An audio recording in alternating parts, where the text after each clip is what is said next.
পরীক্ষা দিতে আসছে, একটু সমস্যা হচ্ছে, আমার এখানে 2টা দিন থাকবে, তারপর চলে যাবে। তারপরেও রাজি হয় নাই, অনেক রকম বুঝাইলাম, মনের মধ্যে একটা বোঝা যাচ্ছে ফেস এক্সপ্রেশন দেখে। তারপরে বাড়িতে রাখলাম 2টা দিন। রাখার পরে যখন সিচুয়েশন হচ্ছে না, পরে ভাবলাম যে 2টা দিন রাখছে, আর তো রাখা আমার পক্ষে সম্ভব না। আমি এই 2 দিন অনেক খোঁজ খবর নিছি। এই 2 দিনের মধ্যে রংপুরে, আসলে আমার বাসা হচ্ছে রংপুর পীরগঞ্জ। রংপুরে আমার এক মামি থাকেন, পড়াশোনা করতেছেন, বিয়ে হয় নাই, মানে রেস্টই করছেন এরকম। তো ওনার কাছে হচ্ছে আমি কথাবার্তা বলে রেখে দিই যে একটু যদি রাখতেন, আর ফ্রেন্ডলির মতো।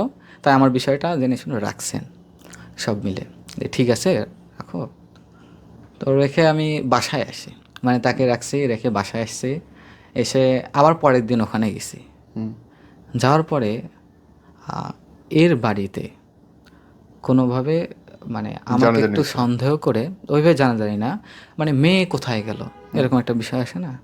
তো তখন থেকে খোঁজ খবর কোনো একটা ক্লু পেয়ে মানে আমার কাছে আসছে, বাড়িতে আসছে পুরোপুরি বীরগঞ্জে পুলিশ নিয়ে।